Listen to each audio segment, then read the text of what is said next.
everyone. In this video, we are going to discuss about porphyry and epithermal deposits. This is very significant, and from exploration point of view, I would like to discuss a certain thing which are not available everywhere, because practical approach will be taken care of. Especially this video is going to be very useful for those who is really working in the field and exploring porphyry and epithermal deposits. So what are they? First imagine on tectonic level, plate tectonics scale. So it is a huge scale. So overall it is associated with subduction zone, okay, in convergent plate tectonic setting. तो क्या होता है, अब oceanic plate ज़्यादा denser होता है, cooler होता है, तो वो सबमर्ज कर जाता है below continental plate. So ocean plate continent ocean and continent convergence setting जहाँ जहाँ है वो सब जगह इंपॉर्टेंट हो जा रहा है. नाउ क्या दिखते हैं, जितना सबडक्टिंग प्लेट नीचे जाता है, प्लेट का मटेरियल धीरे धीरे when it will undergo partial melting, anatexis, because पहले ही बोला था ना कि इसमें बहुत सारा फ्लूइड रहता है, तो वोलाटाइल एस्केप होगा. फ्लूइड प्रेजेंट रहने से with increasing pressure melting point क्या होता है, शुरू में कम जाता है ना. सो फ्लूइड के लिए कारण के लिए बहुत इजीली ये पार्शियली मेल्ट हो जाता है. तो मेल्टिंग होने के टाइम पे वो मेल्टिंग मटेरियल क्या होगा, बाउंसी के लिए अगेन ऊपर की तरफ आते रहेगा, है ना. ऊपर की तरफ आने के टाइम पे क्या करेगा, ये हाइड्रोथर्मल फ्लूइड बनाएगा इसके सराउंडिंग में. मैग्मा के सराउंडिंग में टेम्परेचर क्या करेगा, बाकी चीज को एनाटेक्सिस करेगा ना, हीट देगा ना कंट्री रॉक को, सराउंडिंग रॉक को. ये मान लो अपर मंटल का साथ ये जो मैग्मा उठ के आ रहा है उसका टेम्परेचर कॉन्ट्रास्ट जितना होगा, कॉन्टिनेंटल प्लेट के अंदर जब घुसेगा टेम्परेचर कॉन्ट्रास्ट ज्यादा होगा ना, कि कॉन्टिनेंटल प्लेट का पोर्शन का जो है इधर का टेम्परेचर, सराउंडिंग टेम्परेचर कम है ना, ये सडनली गर्म चीज आ रहा है. सो चिलिंग इफेक्ट आएगा, कॉन्टेक्ट जोन बनेगा, एंड ये धीरे धीरे क्या होगा, प्लूटोन के तरह से इधर इधर वॉल्केनिज्म भी करेगा और नीचे मैग्मा चेम्बर फ्रीज्ड हो जाएगा धीरे धीरे इवेंचुअली. ठीक है, इस जगह को हम लोग थोड़ा जूम करते हैं, इस पोर्शन को. इधर देखो, ये जब कोई भी चीज मैग्मेटिक बॉडी ऊपर आ रहा है उस टाइम क्या करेगा, हीट देगा. हीट क्या करेगा, स्कैवेंज करेगा. हाइड्रोथर्मल एक सर्कुलेशन सिस्टम बनेगा ना. ये मैग्मा है, मैग्मा क्या करेगा, बाकी को पार्शियली एनाटेक्सिस करेगा. एनाटेक्सिस के समय पे क्या होगा, एक हाइड्रोथर्मल फ्लूइड का भी एक फील्ड बनेगा ना. सो वो हाइड्रोथर्मल फ्लूइड क्या करेगा, वो हाइड्रोथर्मल फ्लूइड कंट्री रॉक से, सराउंडिंग रॉक से सिल्वर, लेड, जिंक को स्कैवेंज करेगा नीचे का लोअर अपर मंटल या लोअर कॉन्टिनेंटल प्लेट से, कॉन्टिनेंटल क्रस्ट से. एंड मैग्मा बॉडी से क्या करेगा, कॉपर, गोल्ड, मोलिब्डेनम ये सब लेगा. तो फिर सिल्वर, लेड, जिंक ये सब जनरली लोअर कॉन्टिनेंटल क्रस्ट में ही रहता है ज्यादा, तो उधर से भी स्कैवेंज करेगा, दोनों से करेगा. लेकिन जो दिखा जाता है सिल्वर, लेड, जिंक ये सब लोअर कॉन्टिनेंटल प्लेट जो है लोअर क्रस्ट उधर से लेते हैं. Copper, gold, molybdenum with in magma body लेता है. इन जेनी वे ओवरऑल ये सब 6 जो एलिमेंट दिखा रहा है, 6-7 एलिमेंट है, copper, gold, molybdenum, zinc, lead, silver, ये ओवरऑल ये सब मेटल रिच हाइड्रोथर्मल फ्लूइड बन रहा है ना.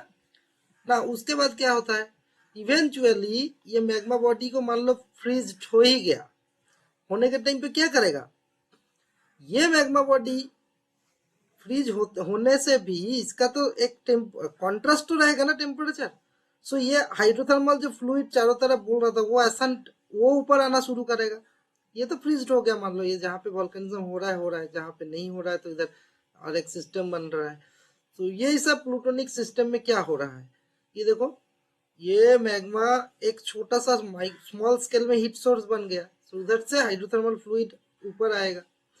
ये हाइड्रोथर्मल फ्लूइड भी डिफरेंट टाइप से होता है, जुवेनाइल फ्लूइड भी हो सकता है. फ्लूइड बहुत इंपॉर्टेंट होता है कोई भी मिनरलाइजेशन में. इवन सराउंडिंग मेटेरिक वाटर भी नीचे जाते जाते अगेन ऊपर आएगा। जैसे मैं स्कान भी येस्टरडे बोला था ना, उसके साथ भी लिंक है। सब चीज एक्चुअली जानने से ना बहुत मजादार होता है, सब लिंक रहता है एक। अब देखो ये जो प्लूटोन फ्रीज्ड हो गया, उसके सराउंडिंग में दिखा जाता है स्टैंडर्ड जोनेशन बनता है। इमीडिएट प्लूटोन का विसिनिटी में क्या कॉपर रिच जोन बनता है। उसके फर्दर अवे फ्रॉम दैट एक gold and molybdenum rich zone बनता है। फर्दर बाहर में क्या बनता है, हेलो का बाहर लेड जिंक सिल्वर का एक हेलो बनता है। सो देखो डिफरेंट जोन का हेलो बन रहा है।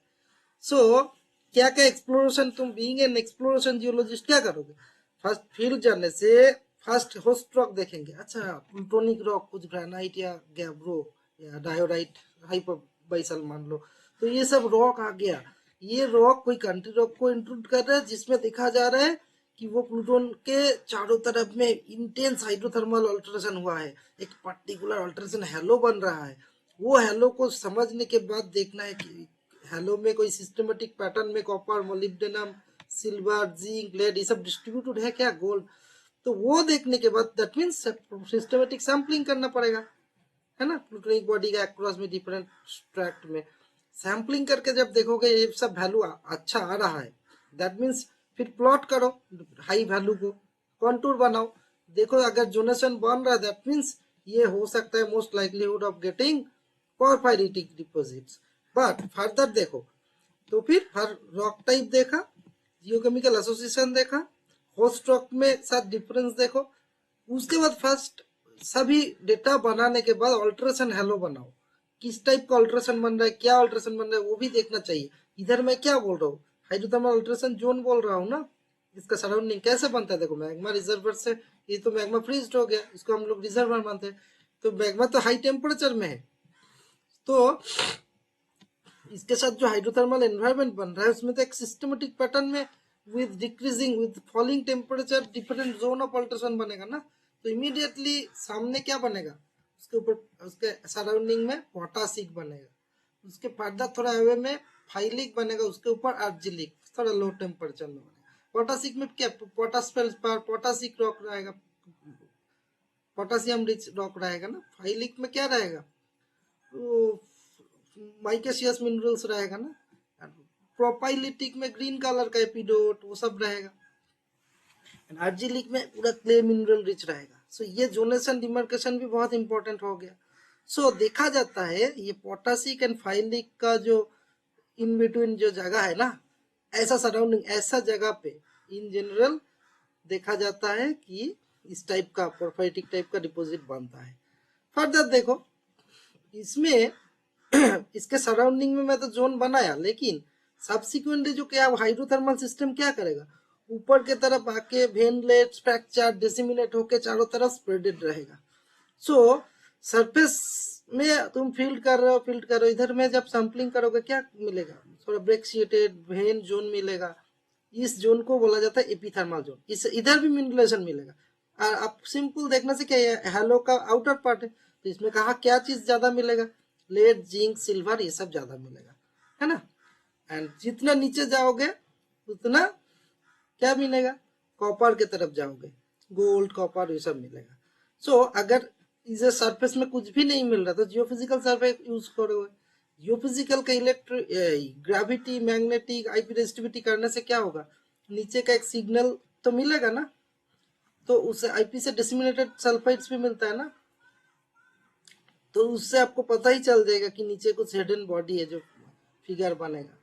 सो फाइनली एक चीज बहुत सिंपल देखो, तो कैसे डिफाइन करोगे, डिफाइन क्या करोगे, प्रोफाइटिक डिपॉजिट किस टाइप का, प्रोफाइटिक टेक्सचर भी रहेगा ना, तो ये कौन सा एनवायरमेंट है, ना बहुत नीचे ना बहुत ऊपर, हाइपोबाइसल कंडीशन में सबसे ज्यादा क्या बनता है, प्रोफाइटिक टेक्सचर बनता है।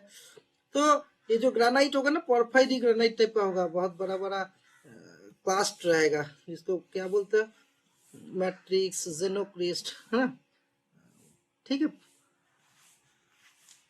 उसके बाद क्या रहेगा, कैरेक्टरिस्टिक फीचर्स क्या है, ये जो सराउंडिंग एसोसिएशन दिखाया ना वो रहेगा, ठीक है। एंड उसके बाद एसोसिएशन मेटल एसोसिएशन बोल दिया, एंड जियोलॉजिकल सेटिंग क्या है, कन्वर्जेंट सेटिंग, सो इसका डेफिनेशन ऑटोमेटिक हो गया, ओवरऑल सब कैरेक्टरिस्टिक फीचर्स हो गया। ना फील्ड में जैसे बोला, फील्ड फीचर्स परफाइड डिपॉजिट के कन्वर्जेंट टेक्टोनिक सेटिंग होना पड़ेगा। तो फिर जहां जहां दुनिया में कन्वर्जेंट सेटिंग है, प्लेट टेक्टोनिक सेटिंग, वो सब जगह का सराउंडिंग में ज्यादा मिलेगा। ये देखो, ये कन्वर्जेंट प्लेट मार्जिन होता है ना, Pacific plate and this side में different different South American plate रहता है, नाज़का प्लेट रहता है, सब कन्वर्जेंट जियोलॉजिकल सेटिंग रहता है। इधर भी ये भी पैसिफिक ओशन ही है ना, ठीक है। फर्दर हाइपोजिन मिलेशन, हाइपोजिन एंड सुपरजिन में कल ही बोल रहा था। हाइपोजिन मतलब प्राइमरी जियोकेमिकल एनवायरनमेंट, जहाँ पे रिड्यूसिंग एनवायरनमेंट, जहाँ पे नीचे का जो सबसरफेस से प्राइमरी एनवायरनमेंट जहाँ पे कोई ऑक्सीजन नहीं रहता, वो सडन मटेरियल ऊपर उठ के आएगा। Igneous intrusive host stroke, host stroke क्या होगा, इग्नियस इंट्रूसिव होगा but associated with intensely Altered zone, एक हाइड्रोथर्मल अल्टरेशन हैलो बनेगा इग्नियस इंट्रूसिव के बाद। वही हैलो के अंदर क्या है, वेन्स एंड डिसेमिनेशंस के फॉर्म में डिफरेंट टाइप का एलिमेंट रहेगा, और एलिमेंट का भी जोनेशन रहेगा पर्टिकुलर। सबसे सेंट्रल पार्ट में परफाइटिक टेक्सचर जहाँ मिलता है, कॉपर मिलेगा, है ना, उसके बाद गोल्ड मिलेगा, मॉलिब्डेनम मिलेगा, उसके बाद लेड, जिंक, सिल्वर मिलेगा, ठीक है, जितना बाहर के तरफ जाओगे। और इतना इम्पोर्टेंट क्या है, जब एक कैल्सिलिकेट मटेरियल बनता है, मान लो जो सराउंडिंग होस्ट स्टॉक है इट इज अ लाइमस्टोन, तो लाइमस्टोन के ऊपर जब प्लूटोनिक इम्प्लेसमेंट होगा, क्या होगा, तब स्कार्न बन जाता है। उस टाइम इसको कॉपर स्कार्न भी बोला जाता है, जैसे कि कल स्कार्न के बारे में एक्सक्लूसिव वीडियो बनाया था ना। एंड जियोफिजिकल मेथड बहुत इंपॉर्टेंट होता है, ग्रेविटी, मैग्नेटिक, आईपी रेजिस्टिविटी, जहाँ पे एक्सपोज्ड नहीं है, तो उधर जियोफिजिकल एनोमली देख के ही हम लोग निकल के लाते हैं, ठीक है, ठीक है ना।